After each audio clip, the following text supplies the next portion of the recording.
Hey, we're back. I'm your host, BKP, and this is time for North Georgia Senior Living with Jessie Barton, the Community Relations Director at Cameron Hall, Ella J.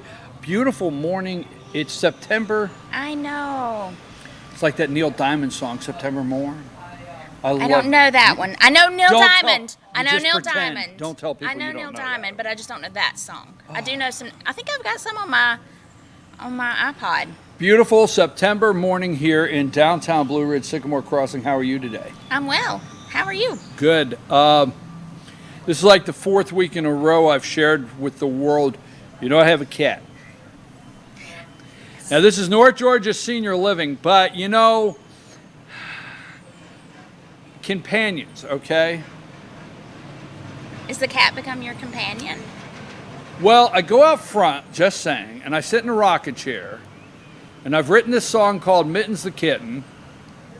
Oh, we need a little guitar. Her name is Mittens, so I've written the song Mittens the Kitten, and Mittens the Kitten sits underneath my foot as I scratch on Mittens the Kitten and sing to her, and she purrs. Did I say that? Did I just say all And you're this? smiling, like your face is I glowing. like my little cat. Now, I'm not, that's as far as I'm going. Now, my dogs are not happy about it. They come back in. What is it? I call it the sniff test, right? You've been cheating on them. Yes, I come back in and Sassy goes all over. This is not a, the next segment is, I'm sorry. That's okay. I really, I think it's hilarious that you like mittens now. Actually, I might use the word love mittens. Yes, I do. I care. I go check on, I tell Sassafras. Well, is this like my segment of coming clean with everything? Is that what it is? What else is it? It's the natural counselor in me that I've developed over the years that all of a sudden people just pour their hearts out. You're so easy to talk to. No, it's like now, if you must know, when I go outside, it's like Sassy gives me the look. Okay, where are you going?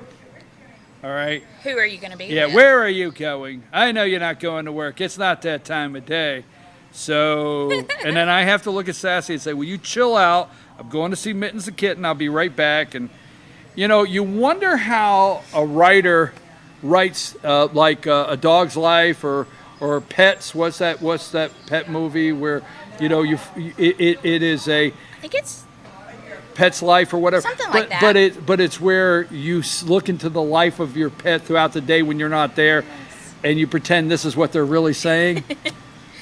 I do that in real life. That's hilarious. Moving right along. You're so easy to talk to. I'm just trying to show people I enjoy telling you. We want to change the conversation, and not just from how much I love my cat and have to explain to my dogs we have a cat. But, you and I have been talking for a long time about what we call changing the conversation and what might be perceived and how it's looked at moving into senior care and some of the conversation that leads up to that. Yeah. And moving that into positive ways to talk about it with your family. What are some of them things when we talk about changing the conversation we're having with our loved ones? What are some of the things you see that you'd like to see the conversation changed? So, unfortunately, I think as a society, I know, people have joked about it for years. Oh, if you don't behave, Mom and Dad, I'm going to put you in a nursing home. It's become a threat. I cringe at hearing that, but I know it's true. People say it all the time. Yes. So we've conditioned our minds to associate being put somewhere as this horrid, negative, life-ending tragedy that once we do that, we might as well just give up because we're just going to die. So you mentioned one day, you called it just the next move. And we've been talking about that at the office, about how it really is, because we're always making a move. So last week, I was helping a gentleman. He was not thrilled to be there, but he had some issues that his daughter really wanted him to have some oversight and safety and to socialize with other men. He went to sign his paperwork, and he put the pen to the paper, and he sits there for a few minutes. that awkward silence that can sometimes happen, that you're taught to just sit through, and because you know they're processing something. And he lays the pen down and he said, "I can't do this." And I said, "What is it that you perceive that you're doing?" And he said, "I am allowing myself to be put somewhere to be forgotten about." And he talked a little bit more, and I said, "So I'm hearing you say that you feel like if you sign this paperwork and join our community, that you are going to decline as soon as you get here, and you're going to die here alone." And he said, "Isn't that the way it works?" And it just broke my heart, because we have created this mindset in people that it's such a negative thing. So that was really eye-opening to see his perception of it, and to understand what he was thinking. You know, here I am thinking it's a great thing, and he's thinking he's given up his life. Well, you know, let me just say this. You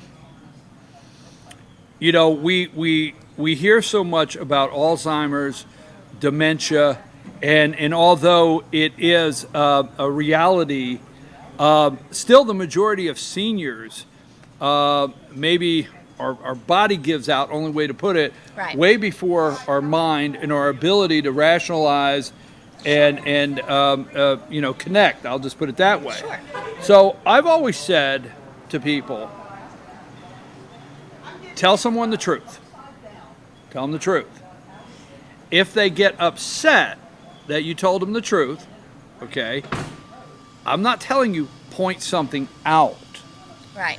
Tell them the truth. If they get upset with you telling them the truth,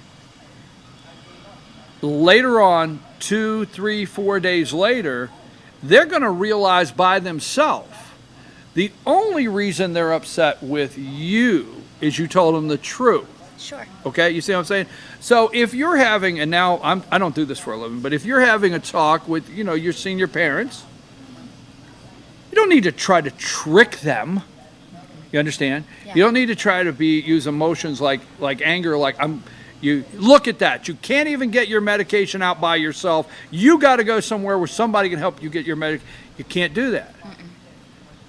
But if you'll talk to somebody, tell them the truth, and have conversations. Mom, you know, I can come up here every day, and I can make sure you take your medication. I can do that. And you have the right ones. And I can help you, and I enjoy doing that.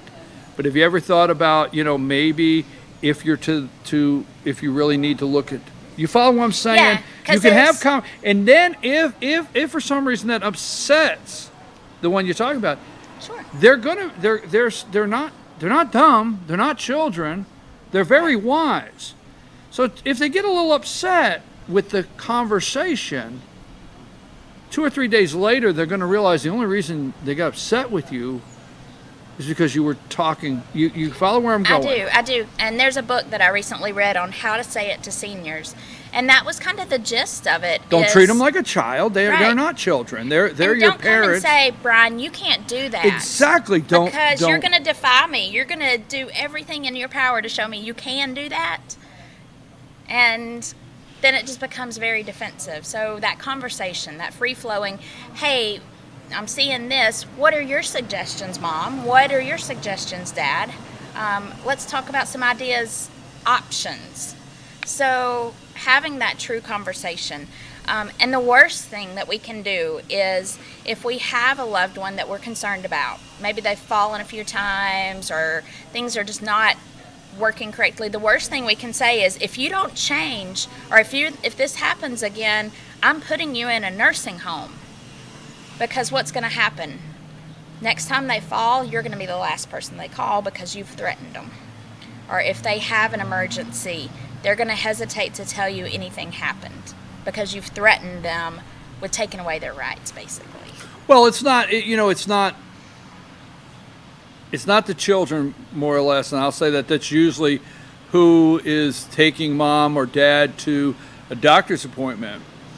But there's somebody that comes in, and on the questions, have you fallen recently? Do you have grab bars? These are questions that are asked. Right. We had difficulty, and I would say it like this: we had a little bit of a problem of, getting approval to put grab bars in the home, in the showers, and along some of the walls and whatever, because one individual didn't think they needed them. Sure. But every time they go to the doctor, so I think one time, I might have been my sister, and I know I did, we went to the doctor. You see, they keep asking you that. And the reason they're asking you that is because if you ever do have to answer yes on a fall, if somebody ever comes out and looks, you follow what I'm saying? Yeah. Yeah. And let me get back to changing the conversation, because I enjoy when we get together. And this is North Georgia Senior Living with Jessie Barton, the Community Relations Director at Cameron Hall. And we're talking about changing the conversation. Tell me if I'm right or wrong. My thing is, first of all, you don't treat your parents, you don't treat seniors like children. They're not. They Right. raised you. They're smart people. They get it. They can communicate. Sure. They don't go for tricks, all right? Because I'm going to say a lot of seniors feel a lot of people are trying to trick them. Sure. They're on guard for scams and tricks. yeah. And I hate to say that out of our own throat. So we don't need to trick them. And if we just have a calm, honest conversation and change negative to positive, eventually you will get, the results will be quality of life. Absolutely. Because we're talking about quality of life, because there's a point you want to get up every day and say, am I getting the most quality of life? Am I getting the most out of life? Right. And then you say, no, I'm not getting the most out of life. Okay, what's required? You look at the requirements. Sure. So at every point in our life, we need to do what we have to do for quality of life. We do. We do. And we're I don't know. conditioned. I don't know how that came out. It did. It makes sense to me. All right. I hope y'all are I don't know. talking I too. don't know what I just said. It seems like our society makes the conversation so negative, and that anything other than being in your house of 30, 40, 50 years is a negative. And I've had people that very much view it as a positive. I mean, I had one lady, she's like, I don't have to cook anymore. She said, this is so wonderful, and y'all take care of me. You treat me like a queen. Why would I want to stay in my own house? I get to make friends here. So we've created such a negative conversation about any type of long-term care, whether that's independent living or community living, like assisted living. Why does it have to be negative? Why can't we make it positive? Why can't we address it as you have before? This is your next move. We're improving the quality of life. Our society as a whole, we have to start changing that. Well, I agree with that, and I, not to you, but I didn't like where you started with this, because the example you gave, if you don't do this, I'm going to put you in a home, and I just don't like that. And that doesn't need it to. It makes me cringe, but That's why I had to bring that back up. It just so many people do that, though.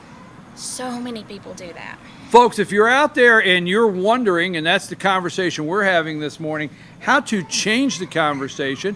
If you have a loved one that you're wanting to sit down with and you're wanting to know how to approach this, because it is a conversation that you want to approach a certain way with your mom, dad, or a loved one that you may be caring for, call Jessie Barton, the Community Relations Director at Cameron Hall here at North Georgia Senior Living. She will help you, what we call change the conversation, have the conversation, and turn it into a positive move for your loved one into Cameron Hall, not something looked at as a negative. Jessie, how can they get in touch with you if they have any of these questions? Sure. Call me at 706-515-4100. Jessie, thank you very much. Again, Community Relations Director at Cameron Hall.